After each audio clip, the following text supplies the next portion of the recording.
من الشيطان الرجيم.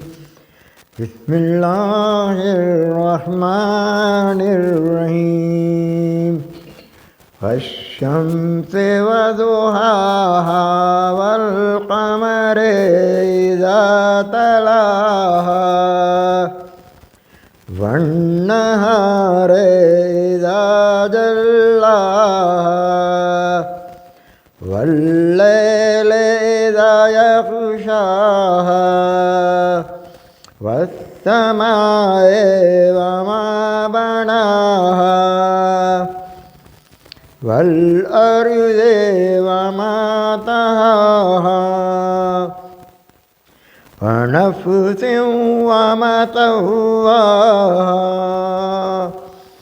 فألهمها فجورها وتقواها قد أفلح من زكاها وقد خاب من دساها. كذبت ثمود بتقواها إذا انبعث أشقاها فقال لهم رسول الله ناقة الله وسقياها فكذبوه فعقروها فدمدم عليهم ربهم بذنبهم فسواها ولا يخاف عقباها. صدق الله العلي العظيم.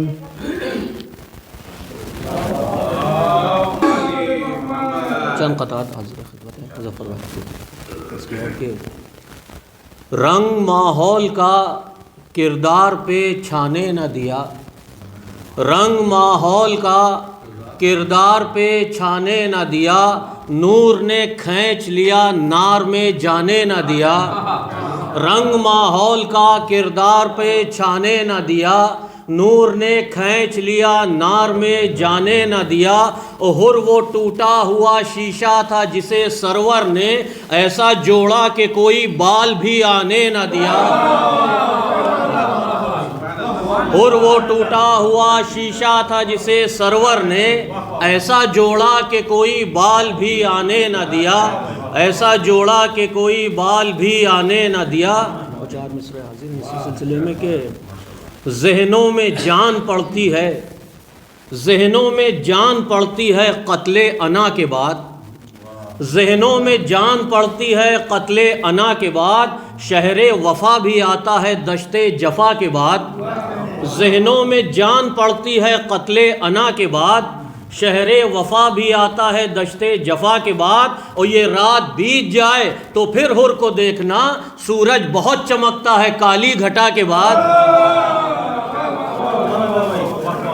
یہ رات بیت جائے تو پھر ہر کو دیکھنا، سورج بہت چمکتا ہے کالی گھٹا کے بعد. اور آخر میں چار مصرع حاضر ہیں، ایک صلوات پڑھیں گے.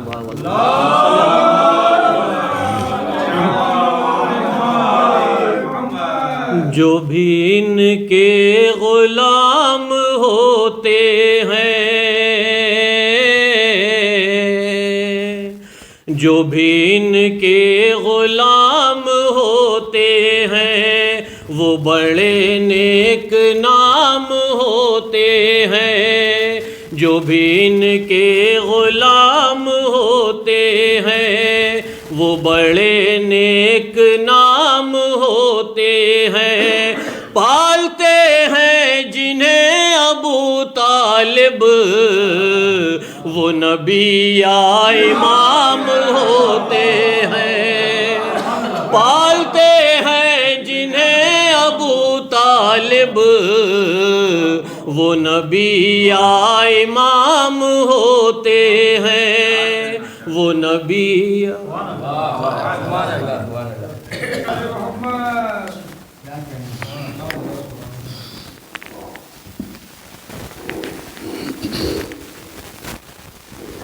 ایک بار اور دودھ بھیج دیے محمد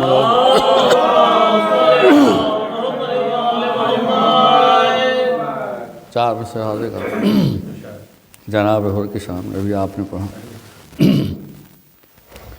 عرض کیا کہ چلا یزید کی فوجوں سے حر یہ کہتا ہوا، چلا یزید کی فوجوں سے حر یہ کہتا ہوا، امام ہو تو شہنشاہ مشرقین سا ہو۔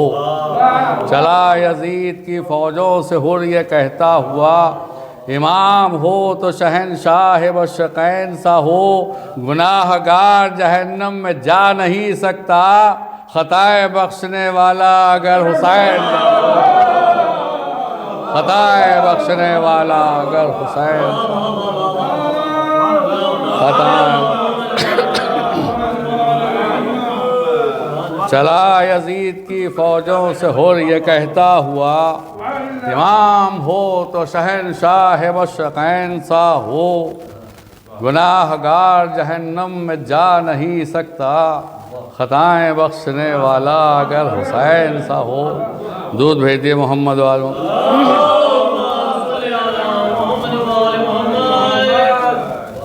بی بی سیدہ کے ذکر سے یہ مہینہ منسوب ہے، انہی کی بارگاہ میں مطلع حاضر کر رہا ہوں کہ بس کیا کہ خدا کے نور کا جلوہ ہے فاطمہ زہرا، خدا کے نور کا جلوہ ہے فاطمہ زہرا، صراط حق کا اجالا ہے فاطمہ زہرا۔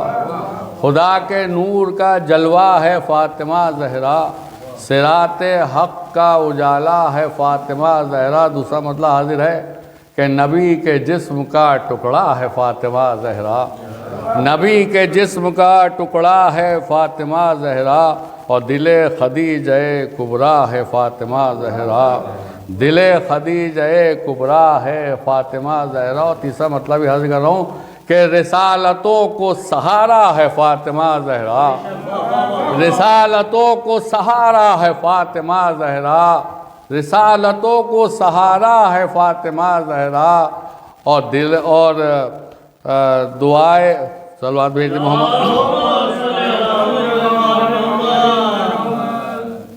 ایک بار اور دودھ بھیج دی محمد۔ رسالتوں کو سہارا ہے فاطمہ زہرا، رسالتوں کو سہارا ہے فاطمہ زہرا۔ ایک بار دودھ بھیج ہے فاطمہ زہرا، رسالتوں کو سہارا ہے فاطمہ زہرا، پیغمبروں کی تمنا ہے فاطمہ زہرا۔ شعر دیکھیں کہ وہ جس کو عظمت مریم سلام کرتی ہے، وہ جس کو عظمت مریم سلام کرتی ہے، طہارتوں کا وہ کعبہ ہے فاطمہ زہرا۔ وہ جس کو عظمت مریم سلام کرتی ہے، طہارتوں کا وہ کعبہ ہے فاطمہ زہرا، طہارتوں کا وہ کعبہ ہے فاطمہ زہرا۔ ایک بار دودھ بھیج دے محمد وال۔ اور خدا کا نور ہے شاہد کہ آسمانوں میں، خدا کا نور ہے شاہد کہ آسمانوں میں ضیاء عرش معلیٰ ہے فاطمہ زہرا۔ خدا کا نور ہے شاہد کہ آسمانوں میں ضیاء عرش معلیٰ ہے فاطمہ زہرا۔ اور یہ شعر حاضر ہے کہ وہ دیکھو زیر کسا عصمتوں کے محفل میں، وہ دیکھو زیر کسا عصمتوں کی محفل میں، مقام عصمت کبریٰ ہے فاطمہ زہرا۔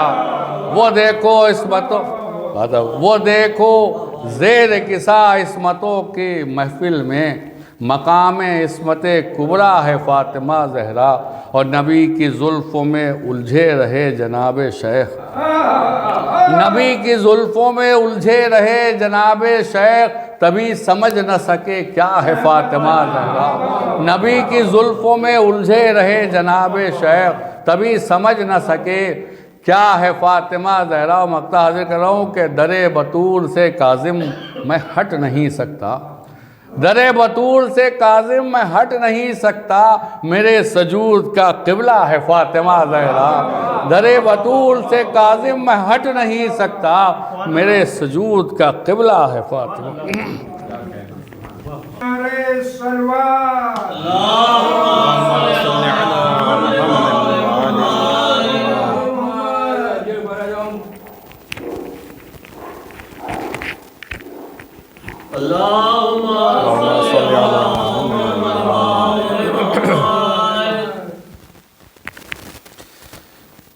آغاز مجلس سے قبل آپ حضرات سے گزارش ہے کہ ایک مرتبہ سورہ الحمد اور 3 مرتبہ سورہ قل هو اللہ کی تلاوت کر کے مرحومہ آفاق پروین بنت فضل حسین اور ان کے خانوادے کے دیگر مرحومین کی روح کو ایصال ثواب کریں۔ بسم اللہ۔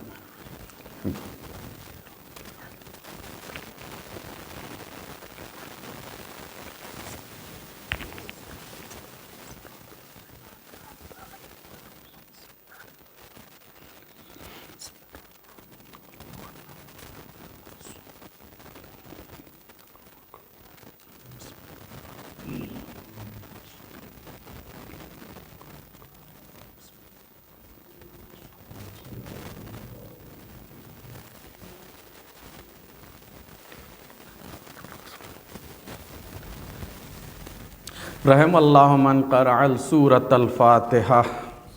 بسم اللہ الرحمن الرحیم۔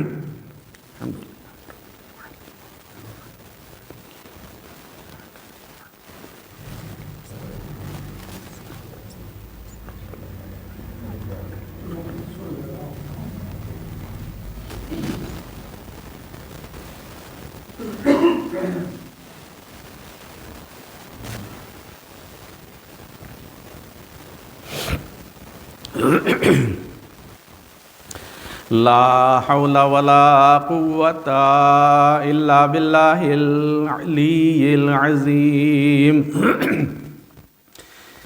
أعوذ بالله السميع العليم من الشيطان اللعين الرجيم، بسم الله الرحمن الرحيم۔ رب اشرح لي صدري ويسر لي أمري واحلل عقدۃ من لسانی یفقہوا قولی۔ بسم اللہ الرحمن الرحیم۔ الحمد للہ رب العالمین، والصلاة والسلام علی اشرف الانبیاء والمرسلین، سیدنا و نبینا و شفیعنا بالقاسم محمد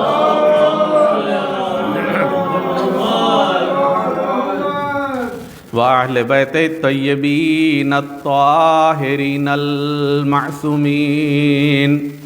الذین اذھب اللہ عنہم الرجس وطہرہم تطہیرا۔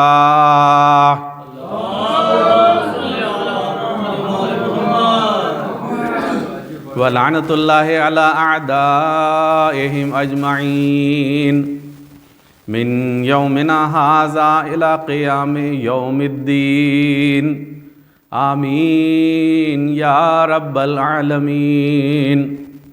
اما بعد فقد قال اللہ سبحانہ تبارک و تعالی فی القرآن المجید والفرقان الحمید وقولہ الحق، بسم اللہ الرحمن الرحیم۔ وما خلقت الجن والانس الا لیعبدون۔ صلوات۔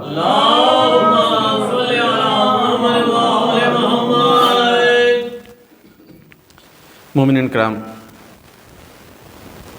ایک مرحومہ کے ایصال ثواب کے لیے اس مجلس کا انعقاد کیا گیا ہے،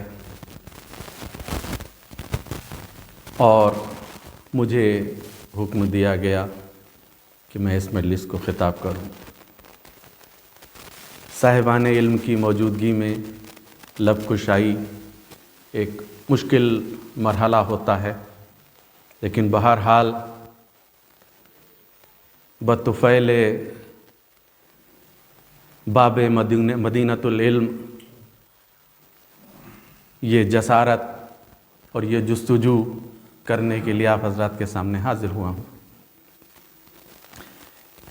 حالانکہ ایصال ثواب کی مجالس کے لیے عموماً موت سے متعلق کسی آیہ کریمہ کا ذکر کیا جاتا ہے، لیکن میں نے مصلحتاً اس آیہ کریمہ کی تلاوت کا شرف اور ثواب حاصل کیا کہ جس میں ذکر عبادت ہے۔ اگر انسان عبادت کا مفہوم سمجھ لے تو اس کا ہر عمل عبادت ہے، اور اگر مفہوم عبادت کو نہ سمجھا تو وہ کتنی نمازیں پڑھتا رہے، کتنی عبادتیں کرتا رہے، اس کا کوئی بھی عمل عبادت میں شمار نہیں ہو سکتا۔ یہ جو اپنے مرحومین ہیں، جو اس دنیا میں اب نہیں ہیں، ان کو یاد رکھنا اور ان کے لیے ایصال ثواب کرنا، یہ بھی عبادت ہے۔ لہٰذا میں نے اس کا وائڈر ایسپیکٹ کے حساب سے کہ عبادت محدود نہیں ہے، عبادت لامحدود عمل ہے۔ ورنہ اگر اسی آیہ کریمہ کی تھوڑی سی تشریح سمجھ لی جائے تو آیہ کریمہ تو کہہ رہی ہے کہ وَمَا خَلَقْتُ الْجِنَّ وَالْإِنسَ إِلَّا لِيَعْبُدُونَ، میں نے نہیں خلق کیا جنات اور انسان کو سوائے اس کے کہ وہ میری عبادت کریں۔ تو آپ صبح سے شام تک کتنے گھنٹے عبادت کرتے ہیں؟ اب اگر عبادت کے ٹوٹل آورز کو کیلکولیٹ کیا جائے تو کتنے بھی واجبات اور نوافل کی پابندی کرنے والا انسان اگر اپنے پورے دن بھر کی ان نمازوں کو، جس کو وہ عبادت سمجھ رہا ہے، اس کو کیلکولیٹ کرے تو دن بھر کتنی عبادت کی؟ آدھا گھنٹہ، 1 گھنٹہ، 2 گھنٹہ، اس سے زیادہ تو ہم نے نہیں دیکھا عموماً لوگوں کو عبادت کرتے ہوئے۔ تو باقی کے 22 گھنٹے کیا کیا تم نے؟ تمہارا مقصد تخلیق ہے کہ تم عبادت کرو، اور تم اس کا 90% جو ٹائم ہے وہ عبادت نہیں کر رہے ہو۔ 10% تم نے ٹائم کے اوپر عبادت کی اور 90% کے اوپر عبادت نہیں کی۔ اگر 90% فیلیور ہے تو اس کو کوئی بھی کسی بھی حساب سے پاس نہیں کہہ سکتا۔ تو جب انسان عبادت نہیں کر رہا ہے، یعنی اس حساب سے عبادت نہیں کر رہا ہے، تو کیا کر رہا ہے؟ نہیں کر رہا ہے تو اس کے معنی اس نے مقصد حیات کو پورا نہیں کیا۔ جس مقصد کے لیے اس کو بھیجا گیا تھا اس نے اس مقصد کو پورا نہیں کیا۔ تو یعنی یہ بات واضح ہے کہ صرف نماز پڑھنا ہی عبادت نہیں ہے، صرف روزہ رکھنا ہی عبادت نہیں ہے۔ اگر روزہ رکھنا عبادت ہوتا تو سال کے 12 مہینوں میں صرف 1 مہینہ کیوں ہوتا؟ باقی کے 11 مہینے کیوں نہیں ہے؟ اگر حج کرنا ہی صرف عبادت ہوتا تو پوری زندگی میں 1 بار کیوں رکھا گیا؟ پھر ہر سال ہونا چاہیے تھا۔ اگر دیگر عبادتوں کو دیکھ لیا جائے تو ان کے محدود ٹائمنگ جو ہے، لمیٹڈ آورز جو ہے، وہ خود اس چیز کے لیے انڈیکیٹ کر رہے ہیں کہ صرف یہ عبادت نہیں ہے، عبادت اس کے علاوہ کچھ اور ہے۔ تو جب مفہوم عبادت کو سمجھ لیا آپ نے تو آپ کا ہر عمل عبادت ہو سکتا ہے۔ ایک مثال کے طور کے اوپر میں آپ گھر سے نکلے، مسجد جا رہے ہیں نماز جماعت میں شرکت کے لیے۔ اب نماز جماعت ہے، اول وقت نماز پڑھنے کی فضیلت ایک، اور اس پر سے مسجد میں نماز، اس کے اوپر سے نماز جماعت ہو رہی ہے۔ آپ نماز جماعت میں شرکت کے لیے گھر سے نکلے، لیکن جیسے ہی آپ گھر سے نکلے آپ کو پتہ چلا کہ آپ کے پڑوس میں رہنے والے کسی شخص کی طبیعت بہت خراب ہے اور اس کو لے کر کے ابھی اسپتال لے کر کے جانا ضروری ہے۔ اب حکم شرع یہ ہے کہ اس کی مریض کی جان بچانا اس وقت تم پر واجب ہے۔ انسان سمجھ لے کہ دوسرے کے حقوق کتنے ہیں ہمارے اوپر، صرف ایک مریض کی جان بچانا ہی نہیں، حلال روزی حاصل کرنا، یتیموں کی سرپرستی کرنا، بیواؤں کے حقوق ادا کرنا، ماں باپ کی اطاعت کرنا، سب چیزیں ملا کر کے دیکھا جائے تب سمجھ میں آتا ہے عبادت کسے کہتے ہیں۔ ایک صلوات بھیجے بر محمد و آل محمد۔ تو عزیزان محترم اب یہ تو سمجھ میں آ گیا کہ صرف نماز پڑھنے کو عبادت نہیں کہتے ہیں. عبادت اس کے علاوہ بھی دیگر امور ہیں جن کو انجام دینے کا نام عبادت ہے. اچھا پھر کیسے اس کو ایکسپلین کیا جائے؟ اب آپ نے جب یہ سوچا کہ عبادت کیا ہے، چلو پہلے پوچھتے قرآن سے، پوچھتے قرآن کیا کہتا ہے.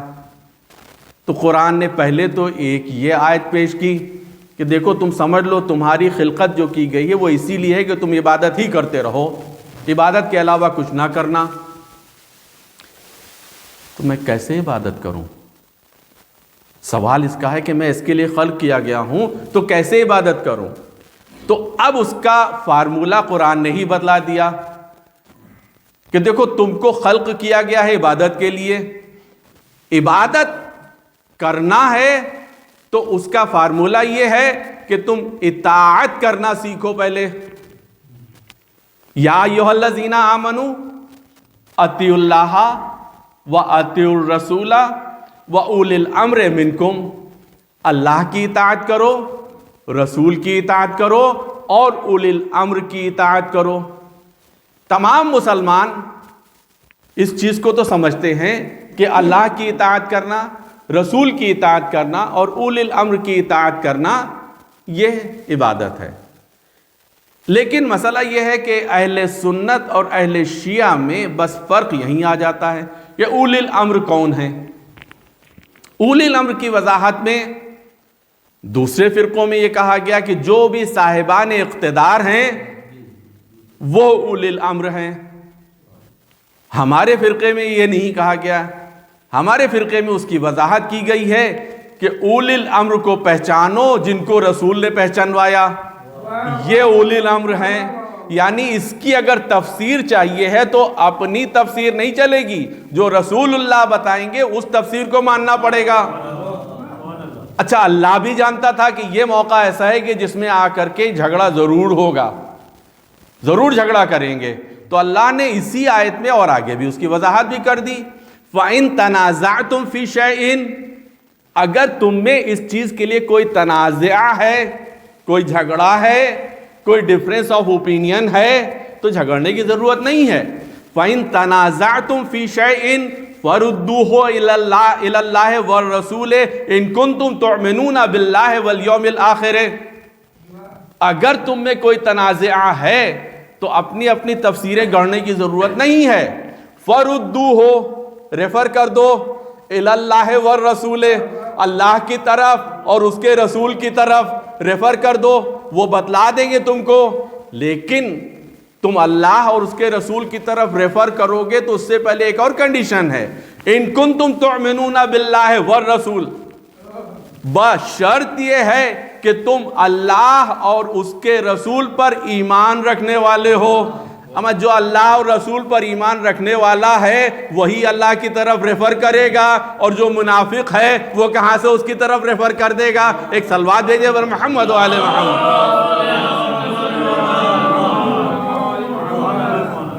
ان کنتم تؤمنون باللہ والیوم الآخر، کہ اگر تم اللہ اور اس کے رسول پر اور یوم آخرت پر ایمان رکھنے والے ہوگے تب تو تم ادھر ریفر کرو گے. اور اگر تم سمجھ رہے ہو کہ صاحب یہ دنیا میں جو دولت مل رہی ہے اگر ہم نے ادھر ریفر کیا تو یہ ملک رہ چلا جائے گا، یہ فلاں جگہ کی گورنری چلی جائے گی، یہ مال غنیمت چلا جائے گا، یہ باغ فدق چلا جائے گا، یہ سب چیزیں نکل جائیں گی ہمارے قبضے سے اگر ہم نے اللہ کی طرف ریفر کر دیا. تو انہوں نے کہا کہ جو مال غنیمت مل رہا ہے اس کو لے لو. یوم آخرت پر ایمان نہیں ہے تو چونکہ دنیا پر ایمان ہے ان کا، اس لیے یوم آخرت کے اوپر ایمان نہ رکھتے وہ ادھر ریفر ہی نہیں کر سکتے. ایک اور صلوات بھیجے بر محمد. شرط اس کے ساتھ میں یہ ہے ان کنتم تؤمنون باللہ والیوم الآخر، اگر تم اس کے اوپر میں بھروسہ کرنے والے ہو تو تم اللہ کی طرف ریفر کرو گے. لیکن مسلمانوں نے یہ کیا کہ نہیں صاحب جو صاحب اقتدار ہے اس کی اطاعت کے لیے کہا گیا ہے. اولی الامر سے مراد صاحبان اقتدار ہیں. تو بھیا اگر یہی ترجمہ لے رہے ہیں تو اسی پر قائم رہیے گا، اگر یہی ترجمہ لیا ہے تو اسی ترجمے پر قائم رکھیے گا۔ اب آپ اگر 1400 سال پہلے کے حساب سے اس کو اپلائی کر رہے ہیں، اس فارمولے کو اپلائی کر رہے ہیں کہ جو صاحبان اقتدار اس وقت پر تھے ان کی اطاعت کے لیے کہا گیا ہے، the same formula applies، آج بھی وہی اپلیکیبل ہے، اس لیے کہ اللہ کی سنت میں کوئی تبدیلی نہیں ہوتی ہے، جو فارمولہ تب تھا وہی آج بھی ہے۔ تو اگر آج صاحبان اقتدار آپ کو کسی چیز کے لیے کہہ رہے ہیں تو آپ بولیے جی حضور، جی حضور، ہم آپ کی ہر بات ماننے کو راضی ہیں۔ اب کاہے کو شکوہ کر رہے ہیں کہ صاحب حکومت ہمارے خلاف یہ کر رہی ہے؟ اب آپ ہی کا بنایا فارمولہ ہے، آپ کے حساب سے ان کی اطاعت آپ کے اوپر واجب ہے، حالانکہ ہمارے فارمولے کے حساب سے ان کی اطاعت واجب نہیں ہے۔ ایک اور صلوات بھیجے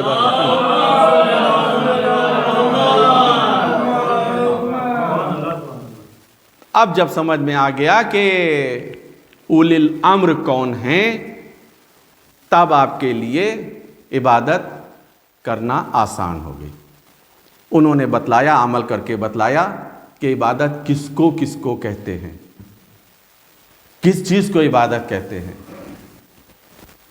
ویسے تو ہر امام کی آپ سوانح حیات دیکھ لیں تو ہر امام کا عمل آپ کو عبادت کی ترغیب کرتا ہے، کیسے کرتے ہیں۔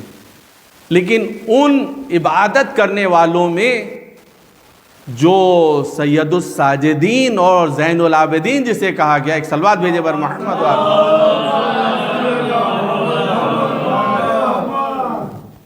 اس نے ہمیں صحیح بتلایا کہ عبادت کسے کہتے ہیں۔ سب اماموں نے بتلایا، لیکن سب اماموں کو سید الساجدین نہیں کہا گیا، زین العابدین سب کو نہیں کہا گیا۔ ان اماموں میں ایک کو یہ لقب دیا گیا سید الساجدین۔ کیوں؟ کہ اس نے بتلایا کہ دیکھو حسین کا غم بھی کر رہے ہیں ہم اور عبادتیں بھی انجام دے رہے ہیں، یعنی عبادت ایسے کرو کہ حسین کو بھی یاد رکھو، اللہ کو بھی یاد رکھو، عبادتیں بھی کرتے رہو، نمازیں بھی پڑھتے رہو اور حسین کو بھی یاد کرتے رہو۔ اور اس کی ابتدا سب سے پہلے رسول اللہ نے کر کے دکھلائی تھی کہ رسول اللہ مسجد میں نماز پڑھے۔ بہت بار کا آپ کا سنا ہوا واقعہ ہے کہ رسول اللہ مسجد میں نماز پڑھ رہے ہیں اور امام حسین علیہ السلام آ کر کے پشت پر سوار ہو گئے، تو رسول اللہ کو حکم یہ ہوا کہ آپ اپنا سر نہ اٹھائیے جب تک حسین اپنی مرضی سے آپ کی پشت پر سے نہ اتر جائیں۔ یعنی سجدہ حسین کو اذیت دے کر کیا ہوا سجدہ نہیں ہوتا۔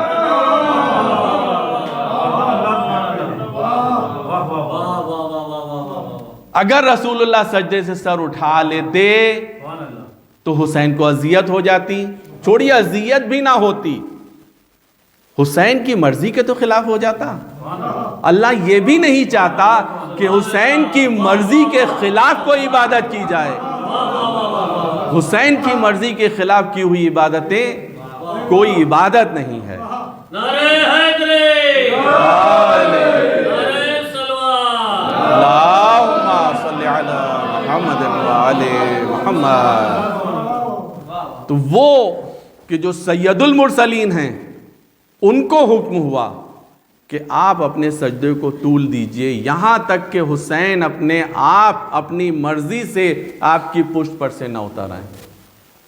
میں کہوں گا یا اللہ، تو نے جبرائیل کو وہاں سے بھیجا، جبرائیل کے ذمہ بڑے کام رہے ہیں، ان کا جھولا بھی جھلایا ہے، تو دلار کر کے پیار کر کے شہزادے کو گود میں لے کر کے لے کے جا سکتے تھے۔ بھائی آپ دیکھیے، ایک دیکھی ہوئی بات ہے کہ جو آپ کے گھر کا بچہ ہے، آپ اس کے پاس جاتے ہیں تو وہ بچہ مسکرا دیتا ہے، اور وہی بچہ کسی اجنبی شخص کو دیکھتا ہے تو اس کی طرف نہیں جاتا ہے اور دیکھ کر کے اکثر رونے بھی لگ جاتا ہے۔ اکثر دیکھا ہے بچوں کو ایسا۔ تو جبرائیل کو تو پہچانتے ہیں۔ اب امام حسین کے سامنے اگر جبرائیل آئیں گے اور کہیں گے آئیے میری گود میں آ جائیے، تو شاید حسین ہمک کے ان کی گود میں بھی آ جائیں گے۔ تو یا اللہ، جبرائیل کو یہی حکم دیتا کہ تو